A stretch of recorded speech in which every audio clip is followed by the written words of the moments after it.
Hey, welcome to Good News 101. This is the third video in this series designed to help you understand the good news, the gospel of Jesus for yourself well enough that you can apply it to your own life and then share it with others. In the first two videos, we talked about a way of explaining the good news that focuses on the story of the good news. Jesus lived a perfect life. He died on the cross, rose from the grave, sent his Spirit, and went to prepare a place for us in heaven. That's fantastic, and there's probably more detail in that video or those two videos than I'm going to share in this one today. But today, I'm going to focus on a method called the 3 circles. I did not invent this, but it's probably the most effective way to simply communicate and understand what Jesus has done for us that I've come across. So I've used both of these methods in sharing my faith with people around me, and I hope that you get the chance to do it as well. So let me just dive right in, and throughout the video, there'll be places, if you're doing this with your life group especially, where you're going to press pause and then break into groups or pairs to kind of do some drawing and talking and all of that. If you're on your own, still press pause at those points so that you can actually do some homework and practice what it is you're learning. So let's dive right in. The first circle of the 3 circles that you're going to draw is a circle called brokenness. And this is because all of us experience a level of brokenness in our lives. All of us are victims to some degree. In other words, we've been hurt by people. We're carrying wounds or bitterness or regrets. Other times we just can't seem to get it together. They're destructive habits. There's something wrong with us. Not that we're horribly bad people necessarily, but just we can't seem to get it together. What's unique about Christianity is that it makes the claim that this brokenness is actually due to the fact that we're separated from the love of God, that we're designed to be in relationship with God, but there's something in between us. We're not living the life that God has for us, the thriving life that God has in mind. And this gap between us and the perfect love of God is what the Bible calls sin. Now, sin is just another way of describing, again, this brokenness, this twisting of our orientation towards God, towards ourselves, towards our identity, towards each other, all of that. Now, the problem is that without God in the picture, even with God in the picture, some of us, and this is what religion does, is it tries to recapture what we've lost or what's been broken, try to fix ourselves. And there's 2 streams, there's 2 ways that we can do this. Number 1 is through self-effort. So maybe if I try hard enough, I can get back to that place. I can repair myself. I can overcome this bad habit. I can fix my marriage. I can do this, you know? And this effort, it kind of puts the onus squarely on us. And the problem is that no matter how hard we try, we can't ever earn God's love. We can't get to the life that we long for just by trying harder. We can make progress. That's why the arrow actually does leave the gravitational field somewhat of this brokenness, but eventually it just peters out and we can never quite get there.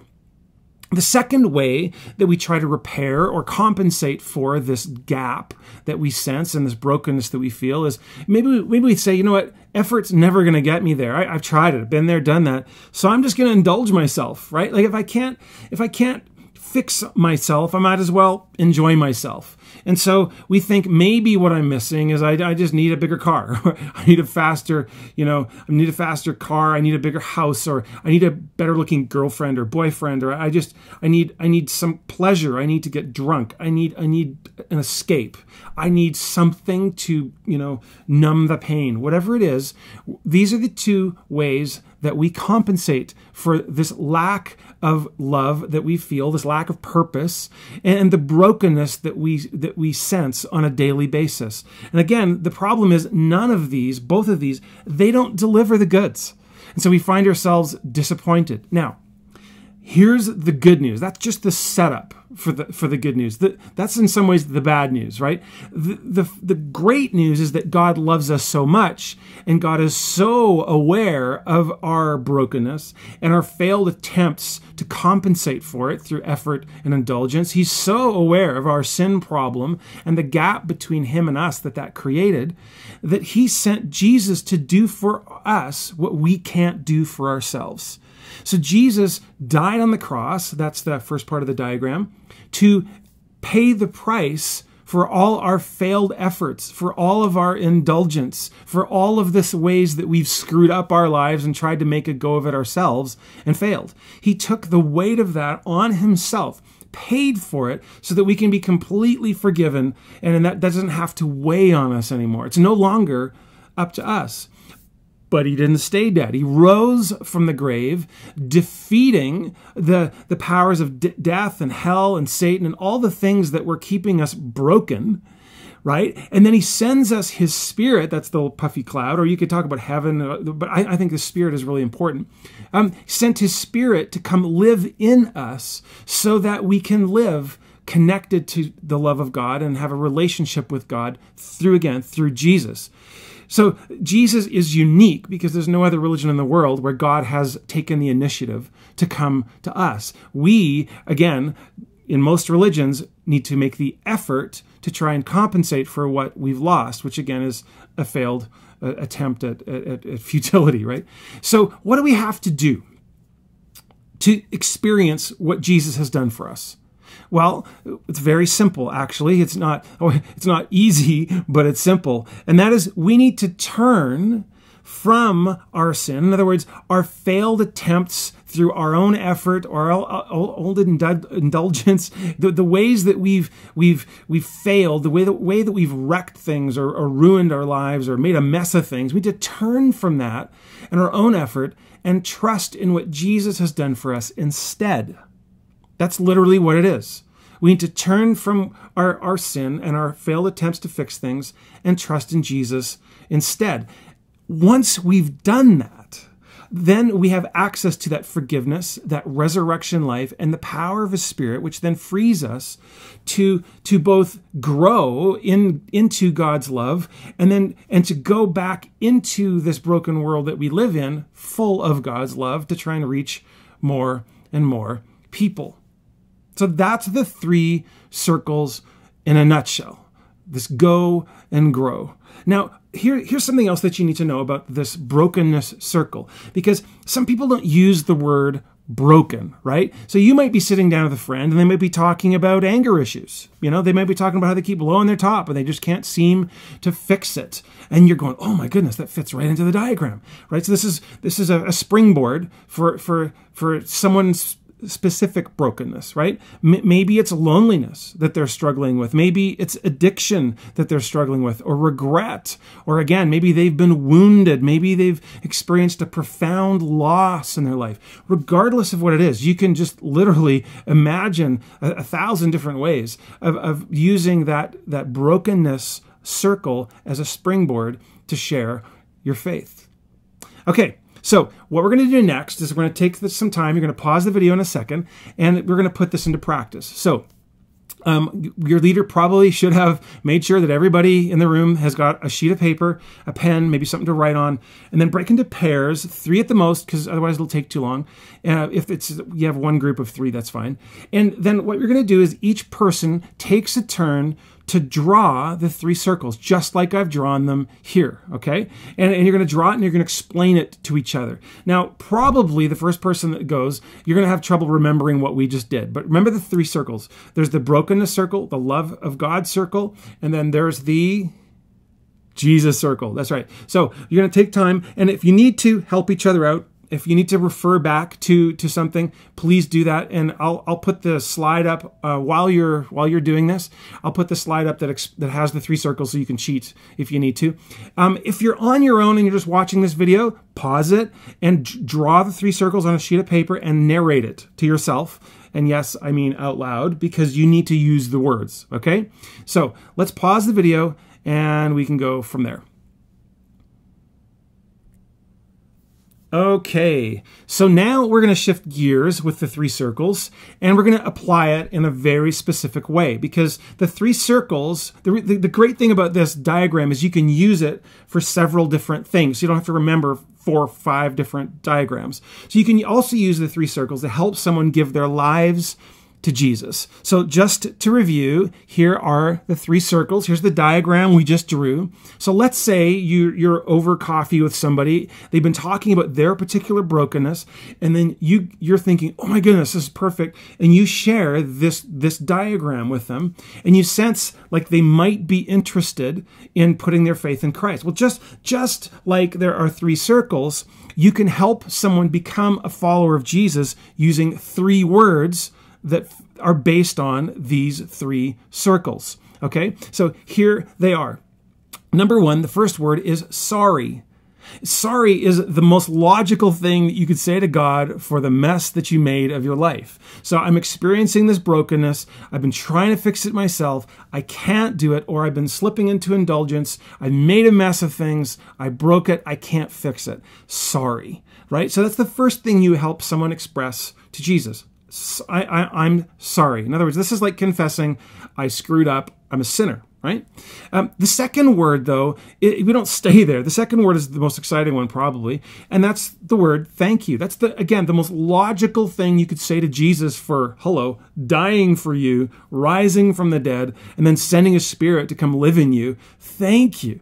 So now we've said, look, I made a mess of things, I've broken my life, but thank you, Jesus, that you died for me. You rose from the grave, defeated my greatest enemy, sent your Spirit. So thank you that all I have to do now is turn from that sin and trust in you, right? So this is your way of helping someone say, I'm sorry, but I'm turning to you, Jesus. Thank you. Thank you, thank you, thank you. And then the third word that you're going to use is the word please. Okay? And the reason this one's exciting is because I haven't just said sorry to God and thank you for dying for me. Now you're going to say, please take my life and fill it and lead me from now on.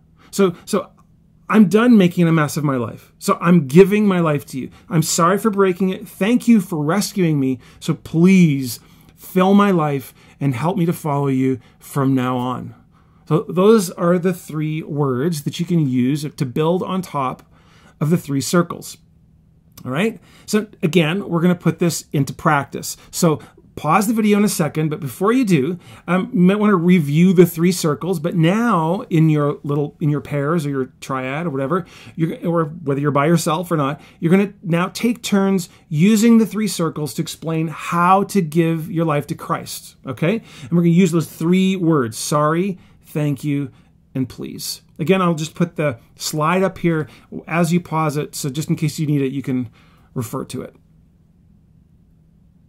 Okay, the last thing we're going to do in this video today is we're going to use now the three circles to tell people what Jesus has done for us.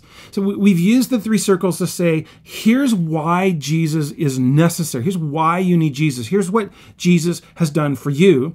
We've also now used the three circles to illustrate how you can respond to God using three simple words: sorry, thank you, and please. Now we're going to, again, use the same three circles for you to tell your story. So again, over this napkin, over coffee, you're going to get a lot done. There's a lot of traction you can do with one little diagram. So here's how you're going to start. So you're going to start with a brokenness circle most of the time. You don't have to, but most often you might be talking to this guy who's talking about, let's say we use that example, his anger issues. So you might go, hey man, I was there too. Totally. I struggle on bad days with anger myself. I was frustrated. I couldn't fix it. I tried doing my best. And sometimes it felt like I actually enjoyed getting angry. It was like an indulgence thing, but then I felt super guilty. But no matter how hard I tried, I just couldn't seem to leave this anger thing be. I just couldn't do it. So that's the brokenness piece. You're resonating. You're saying, I'm there, man. I was there. I get it. I totally get it. Okay, so the point in this section is not to tell your brokenness story in a way that sounds better than theirs or better than more epic. Like, you have no idea. But it's more like you want to hit on the universals, not the distinctives. You want to share it in such a way that they go, you know what? I totally relate to you. I totally get it. Because you want them then to think that what happens next is a real option for them, right? So you're saying, that's the first part. The second part is, but Jesus. So I was trying to fix it on my own. I couldn't fix it. But then I realized, but Jesus died for that. He's forgiven me. So there's no shame. There's no guilt for it. I'm forgiven, which honestly, releases that guilt and that shame from me. And now I realize Jesus rose from the dead. And if he can rise from the dead, he can defeat this in me. And now he's given me a spirit to help me overcome this, right? So now I'm realizing the solution is not more effort, not more indulgence, not just staying broken. It's turning to Jesus. It's turning from my own effort and trusting Jesus instead. And then you might say, well, and now, honestly, I'm starting to realize how loved I am, and I'm getting a handle on my anger, and it's amazing. It's amazing. It's amazing what God has done in my life. Now, of course, you may not have arrived yet. We often haven't. Well, you can keep going around the circle, right? So you said, I was, but Jesus, and now I'm growing, it's changing. And you could add a fourth one. You could say, I still blow my top sometimes. I still screw up sometimes. But then again, Jesus, right? There's no guilt. There's no shame. So this is now an amazing, amazing tool that you can use to share your own story. This is how to structure telling your life story to someone. So once again, we're going to pause. This is the last one. And then after that, you can do whatever you do in your life groups. But we're going to put this one into practice as well. So now I want you to take turns using the 3 circles to share something that Jesus has done or is doing in your life. So you had your I was, but Jesus, and now, and I still, but you get the idea. Okay, so it could be a current thing that God's doing in your life. It could be an amazing thing. Don't tell your whole life story necessarily. Pick an issue, an area of brokenness in your life, and apply the gospel to it and weave it into the story. And when you're done, I think it's time to, your leader will tell you what to do. Pray together, something. Break out cake. If you don't have cake, I'm sorry. We have it in our group, so have a good day.